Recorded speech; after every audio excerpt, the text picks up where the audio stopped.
And joining me for today's topic, book critic Wendy Shields. Always a pleasure. I heard about you and Ted. Heard what exactly? You informed me in a public place so I can't make a scene, and you thought that would work? Excuse me, you said Hudson and Jane Street? Yeah, Hudson and Jane.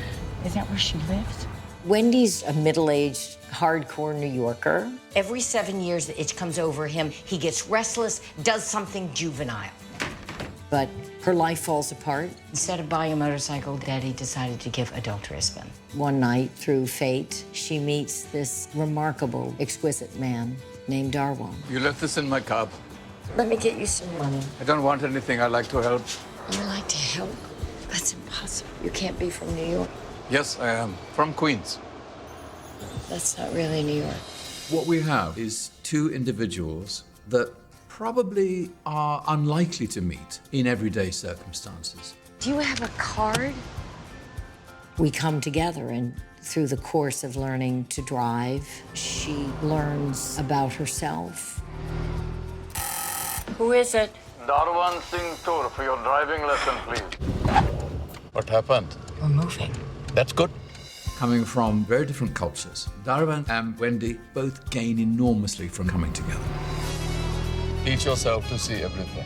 The driver's biggest problem is everyone else. You can't always trust people to behave properly. Ain't that the truth? She really just has to accept that it's not going to be easy at the beginning. She's going through this shaky time in her life, and this beautiful partnership that they have pulls her back to earth and reassures her that everything's going to be okay. It's about time you started driving. He used to have a husband who drove. Oh, Ted. Where do they find these skanks? Is there a vending machine? You have two people who appreciate each other's differences but drive next to each other in a very tiny car.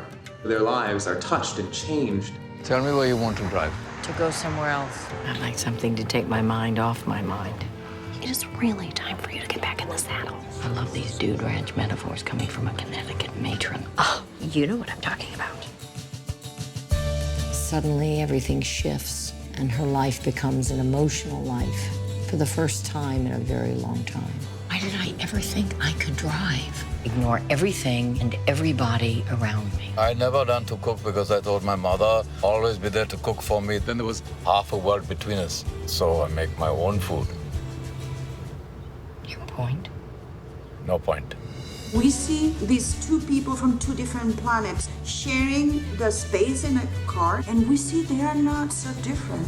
You have a master's. Why do you teach driving? For a better job, I would have to take off my turban, shave off my beard. But this is how I know who I am. It becomes a friendship without which their lives would not be complete.